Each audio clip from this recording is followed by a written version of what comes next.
Going beyond the headlines.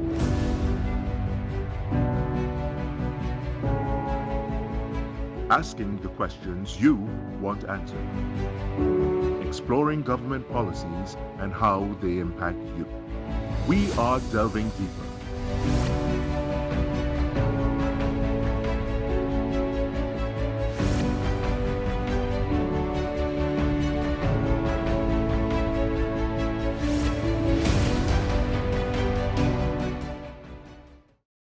Good evening and welcome to Delving Deeper. I'm your host, Kimberly D'Souza.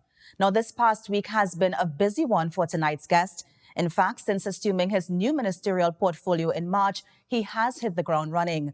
Joining me this evening is Minister of Rural Development and Local Government, Minister Faris Al-Rawi. Hello, Kimberly. Minister, how are you this evening? Very well. Forgive the attire. I'm on the field and just anxious to communicate what we're doing in the context of what you're doing. So let's bring on the questions. Nice. I like that you want to jump right in because we are starting with, of course, the Ministry of Rural Development. It's been, 3 months since you're at the helm of the ministry? 3.5 months. 3.5 months. You would have held the Attorney General portfolio for close to 7 years, but of course, you're switching gears now. How has that been thus far?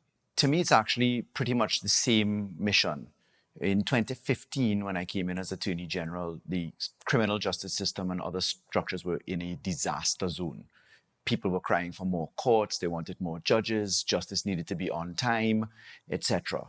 7 years later, that's a radically different place because of digitization and process reorientation. So if you take it at its most simple core, how do you make an environment better? Back then, there were 17 entities, 1,900 employees, 144,000 cases in the AG's office to be looked at from the magistrate's lens. So what we went for was process reorientation. What is the system and how do you make the system work better? What does this mean? People want to know where we fit into what the government is doing and why our lives should be better. Transport that now to rural development and local government. 30,000 employees, $2.4 billion. 17, if you count the ministry, 18 entities. It's a massive enterprise that is heavily paper-based. So people have a degree of disconnection. They make a request. It takes months to come back through the system. Why? Processes need to be reformed. One of the critical aspects that I get to have a living legacy on is having drafted the Municipal Corporations Amendments to create local government reform. I have the privilege of putting it into effect. So it is a universe in and of itself. Put quite simply, copy and paste what works well. Plant and machinery, people, processes, digitization. Bring resources faster to people. Make them feel part of the equation. Lift the responsive time. Implement local government reform. That is the mission. Of all of the things that I've done in the last 13 years in public life, this is the most important task. I'm quite satisfied with the work that went on at the AG's office. But for me, this is the focus right now because being all over Trinidad in particular, from pillar to post, as I say all the time, people now are connected to delivery. And this local government, rural development structure is literally everything that we do or participate in from the minute you wake up to even while you're sleeping because activities are going on. So that's a bit of a long answer to your simple question.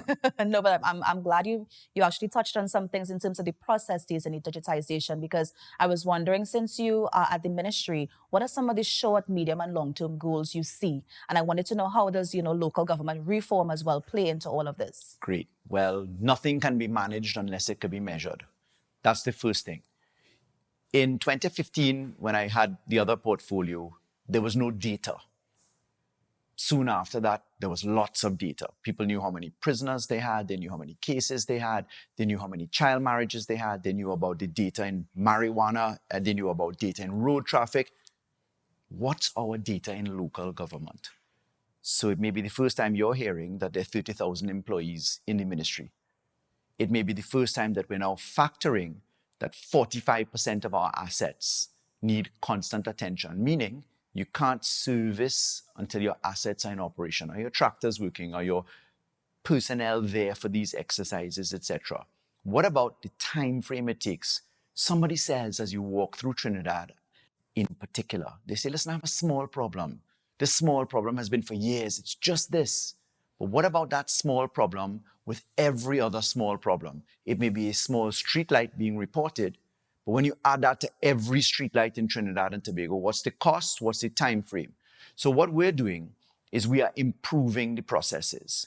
So we've already developed an application, an app. It's called Local, which is in beta testing, meaning it's being deployed for operation to make sure it's robust enough to survive the public attention.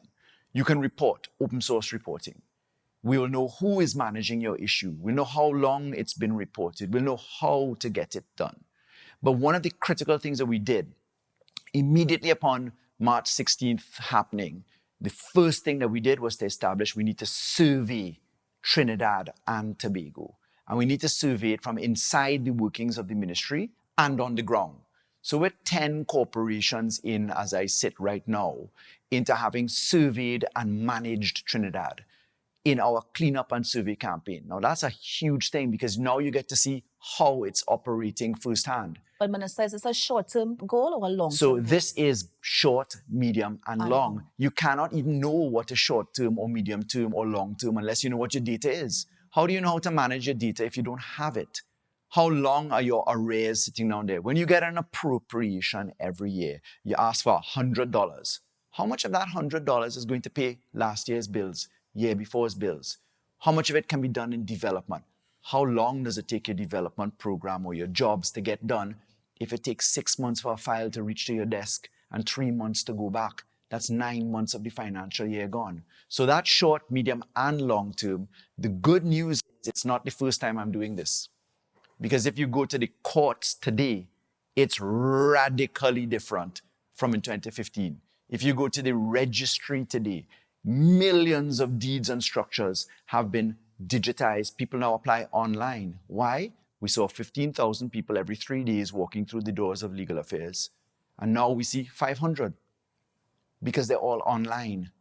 And that's not even with the full system turned on just yet. Local government means people need to have access to their services now. They need to know what the time frame is. And in the local government reform, Trinidad and Tobago knows well the expression, champagne taste and Morby pocket. How are we going to afford what we are doing is a critical part of reform, hence saying, let's get some full-time mayors, let's get full-time executives, let's make the CEO accountable to the council, the same way a permanent secretary works with a minister. Let us give them more money in terms of property tax going to work. People are prepared to pay their fair share if they can see it at work. So this reform aspect of the legislation is part of short, medium, and long term. How you operationalizing it into reality is the key mission. I simply say, dare to dream and just start. Far too often we just wait for perfection to start. That's not my style. That's not the government style. Now, Minister, I'm going back to the app because it sounds easy, it sounds simple. I have a problem with in my community, I can use that app. But I'm wondering about the end-to-end process because yes, I can lodge the complaint. Yes, I can go to the officer's desk, but how do I know it's going to be addressed and soon? Exactly. So there'll be a dashboard. Date in, what's happening with it, who has responsibility, how will it be performed. So that dashboard will tell you where you stand in the structure. And there is a back end that we use to manage the resources. You may get a complaint about WASA.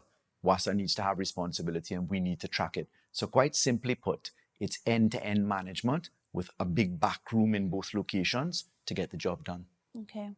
Now, Minister, as you mentioned at the top, 3.5 months you've been here, right? It seems as if you're drawing attention all the time. We saw you in the cherry picker. We saw you doing what you're doing. And so I'm just wondering, tell us more about the We Clean initiative, because I think that's one of the passion projects that you have that's actually ongoing now. Upon coming into the ministry, it was obvious that the rainy season was soon upon us and that the hurricane season would be soon upon us. In those circumstances, knowing we wanted data for local government reform, knowing that we wanted to bring relief to citizens, we immediately set about. Every single day we've been at work. Literally, we have not had a day off since March 16th. It has been all engines firing at the same time. 10 corporations in. Total number of truckloads, 2,709. Number of meters cube collected, close to 17,000 meters cubed. Let's put that visually. If you took 20-foot containers of what we collected and we managed, and you put them and you stack them up, there'll be 501 20-foot containers. That's 14 times the height of the Twin Towers. And that's only 10 corporations. In the storm management, which we're in right now, in active zone, obviously it made a difference to know that 14 times the height of the Twin Towers are not in our streets and drains and hills, and that we have checked the working assets in each of the corporations, all 10 of them so far. So this is critical, yes, for short-term, medium-term, long-term planning for local government, but yes, for eventualities such as this. Preparing and operationalizing your system on a constant basis is key. It's at this point that I have to say to you, some of the best performers in this country I've seen in local government, in particular, those hardworking people that are physically on the ground, the CEOs, the chairman. And I'd like to tell you, quite remarkably, we've had full assistance from every single corporation, because the beauty about this is that it matters not what your political complexion is, red or yellow, what your color is. Anybody performs, everybody wins. So they have warmly embraced the efforts that's going on. And even though the opposition says in the parliament that they will not support reform, on the ground, I can tell you their corporations are very happy for it. Now, Minister, the bulk waste that you're collecting, is it alarming? Is it tons of fridges and this? It's incredibly alarming. But I want to warn, you must remember that we prepared the beverage recycling plastic container legislation. I've had the pleasure of developing law for 7 years. So that for me was like being a child in a toy store, because I got to practice law and make law at the same time and implement it. And now this is just a different version. So in local government, I have municipal police, 1,500, turning on community policing, turning on CCTV evidence so that you have witnesses in cameras as opposed to live witnesses. You have the management of enforcement of litter prevention, etc., the environment, recycling. Recycling is a big part of what we do. SwimCall has been a big cooperator with us. So it's a connection of all of the dots. I like to connect dots, and all that it requires is energy. That's what's in there.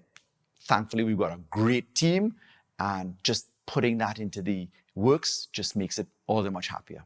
Now, Minister, local government elections, they're constitutionally due at the end of this year. I was just wondering, how does local government reform affect or even factor into this? So elections are constitutionally due under the Municipal Corporations Act anywhere between December 2nd and March 2nd, because there's a 3-month time frame permitted. Local government reform obviously is a large part of this discussion, because we have finally passed the legislation. We would love to have put a lot more inside of that legislation, but we could not, because we just don't have the opposition's support. So some of the meaningful, deeper reforms that we wanted would have required a 2/3 or 3/4 majority in the parliament, but the opposition in the parliament said no. On the ground, they want it. So the oddity is that the yellow corporations and the red corporations want the same thing, which is local government reform. Bringing that to life is important, because there are a few centerpieces in the reform. If I put it really simply, number one, full-time councils, municipal councils going to executive councils. So you elect your people, that's a municipal council. Your executive council is effectively like your cabinet. They are intended, the mayor and the executive council, to be on a full-time basis. That's point one. Point two, that they get property tax so that they have more resources to apply onto the ground. Point three, that the CEO is controlled in terms of mandating the direction that the council gives you. The CEO must perform it as opposed to stand in the way. Sometimes that's been a problem. Number four, that you can actually have greater responsibilities and scope. So full-time councillors is a critical aspect, and therefore implementing the reform is the key point. I mean, we just can't just be talking reform without operationalizing it. And therefore, my focus is the operationalization, to advise the cabinet and the Honorable Prime Minister will direct us on what are the elements that can come to life, because I think this country has had enough discussion about what we coulda, shoulda, woulda done. We just need to get on with the job. And yes, proclaiming the legislation is a huge part of that. Now, Minister, give me at least two that you would have liked to see in that legislation that's not there in terms of reform. The management of the service commissions. That's a huge one, right? So you've got the Statutory Authority Service Commission and the Public Services Commission. Those are the two employers that manage. But if I were to ask the average person in Trinidad and Tobago, you as an experienced reporter, to name the head of the Public Services Commission, the head of the Teaching Services Commission, the head of the Statutory Authority Service Commission, these are the commissions that discipline and employ all of the public service that are public servants under Section 3 of the Constitution. Nobody knows who they are. So that's not the government. There's a separation of powers in the Constitution where the service commissions have a role and responsibility. If we want the plant and machinery, people, processes, and law, if we want local government to perform, how do we ensure that people are held accountable to performance? We know CPEP works because we see it and there's an outcome and there's a position. It's a private contracting sort of arrangement. So there's a consequence if you don't work. In the service commissions, that is a different exercise. So that's a huge one. The financial aspects of the equation is another huge one. So we're looking at the Constitution. If you look to sections 112 to etc., move on into the Constitution and the financial parts of the Constitution, getting the ability to tap into greater resources that would change the allocation and procurement systems in terms of appropriations. Let me make that quite simply. The Constitution says in section 54, you can't interfere with certain sections which are protected, what we call entrenched, unless you have a majority to do it. And those majorities for service commissions, etc., are 2/3 and 3/4 majority. And the opposition has just said, no, we're not doing it. So those are two examples of significant reforms that we wish we could have done because it's exactly what came up in the Senate debate. Amongst the independent bench, when they asked for a number of these things, we couldn't do it because we just don't have the opposition support. So, Minister, while the issue of property tax, of course, falls under the Ministry of Finance, how will this be, or can you explain how it's going to affect the 14 municipal corporations? Sure. So the Municipal Corporations Act works in tandem with the Property Tax Act and the Valuation of Lands legislation. In that structure, the Property Tax Act specifically sets out in Section 10 that the Minister of Finance can give aspects of property tax to the corporations. Obviously, there are different types of property tax. There's commercial, there's residential, there's industrial, there is agricultural. There are 4 types, and then there's those who are exempted. In the Property Tax Act, we have lifted off of that into the Municipal Corporations Act, the fact that you can get the residential taxes.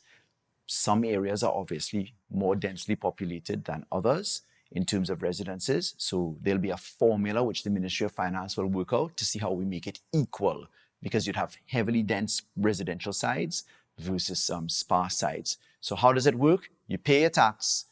It goes in property tax to the corporations. The corporations use it for local purposes, construction, schools, maintenance, security, you name it, so that at least you can see your dollars at work very close to where you are. Minister, we've been lucky. We've been hearing over the years that God is a Trini. As we're seeing on the screen, a lot of work went into preparing for this tropical storm, and that included the interministerial team which was set up. Thankfully, we were spared the worst. But what has the feedback been on those efforts thus far? The feedback on governmental coordination through the Ministry of Rural Development and Local Government has been very good. It's been pointed out that if you look at the statistical uptake of things like sandbags, 35,000 sandbags in one day collected, and you look at the amount of coordination that the corporations actively found themselves in, that these stand as metrics that we've not seen before. I'm very pleased that we activated our machinery very, very early, and that it followed on something which I think is going to become a standard feature of preparation for the rainy season. That is the National Survey and Cleanup Campaign. We have had metrics that are quite incredible. We've already cleaned, as we stand today, up to 16 times the height of the Twin Towers, thousands of loads of rubbish collected and surveys conducted in water courses, etc.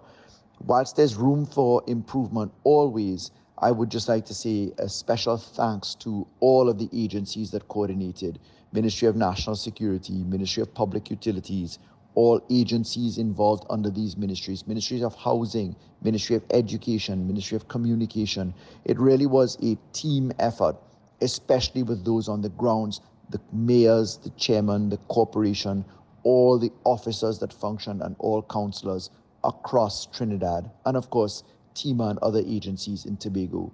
So all in all, fairly good response, quite pleased, room for improvement, and definitely we've marked what areas we can do better, and we intend to do that. We can expect similar warnings throughout this hurricane season. What advice do you have for citizens? Dear Trinidadians and Tobagonians, please leave aside your last-minutedness, number one.